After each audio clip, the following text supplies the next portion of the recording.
रामकृष्ण हरी. मी doctor Ramhari Kadam. मी आज आषाढी वारीनिमित्त एकादशीचं व्रत शास्त्रोक्त पद्धतीनं केल्यानंतर आपल्या शरीराला किती मोठे फायदे होतात आणि हे व्रत कसं करायचं हे सांगणार आहे. बघा, ज्या दिवशी एकादश आहे, एकादशीच्या दिवशी सकाळी उठल्यानंतर आंघोळ करून सूर्योदयाच्या पूर्वी अर्धा ते 1 लिटर तुम्हाला जेवढी तहान आहे तेवढं पाणी पिऊन घ्यायचं. आणि सूर्योदय झाल्यानंतर त्या दिवशी काहीही खायचं नाही आणि काहीही प्यायचं नाही. कधीपर्यंत?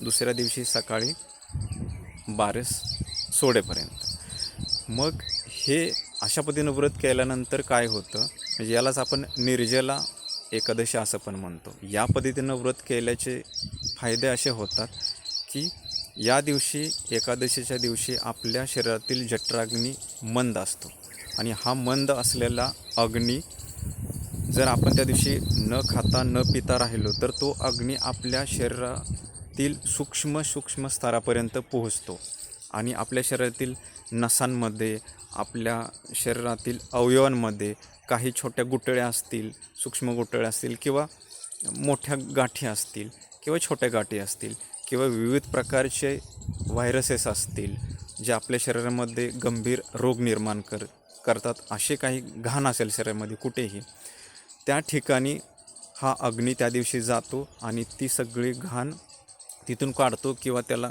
खाऊन टाकायचं काम करतो आणि पूर्ण शरीराची शुद्धी करून ती सगळी घाण दिवसभर आपल्या आतड्यामध्ये पोहोचवण्याचं काम त्या दिवशी करत असतो.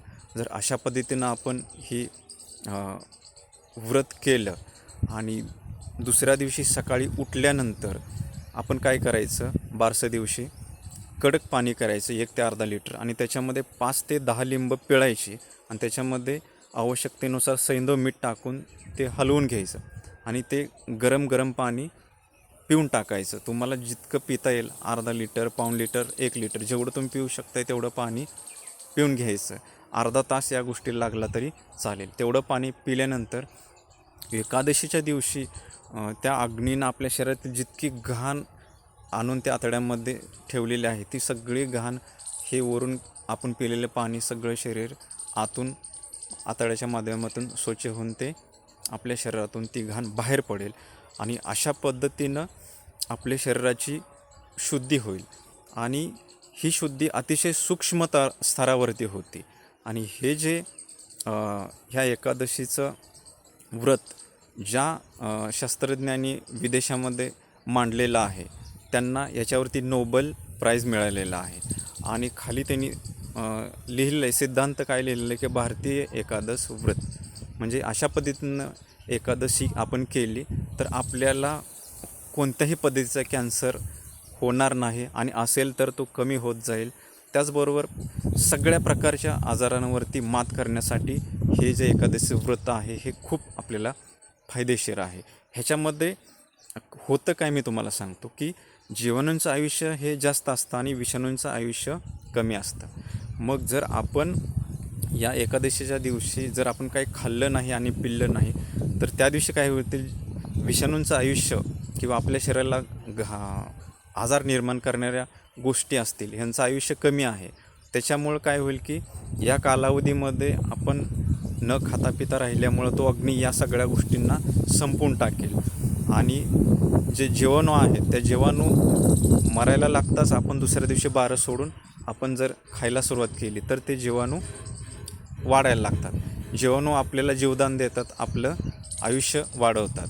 म्हणून अशा पद्धतीने एकादश केली तर आपल्या शरीरामध्ये जीवाणूंचं वर्चस्व वाढत जाईल आणि आपली ही प्राणऊर्जा वाढत जाईल. आणि अशा पद्धतीनं आपल्या जे एकादशी व्रत आपण भक्तीने करतो, श्रद्धेनं करतो, या भक्तीबरोबरच आपली शारीरिक शक्तीसुद्धा वाढत जाईल. आणि अशा पद्धतीचं व्रत आपल्या सर्व वारकरी संप्रदायातील लोकांपर्यंत पोचवावं एवढी माझी सगळ्यांना प्रार्थना आहे, विनंती आहे. कारण या एकादशी व्रताचा हजारो लोकांनी फायदा घेतलेला आहे आणि माझी ही 23वी एकादश आहे, पूर्ण झालेली आहे. आणि आता उद्याची एकादश आहे ही 24वी आहे.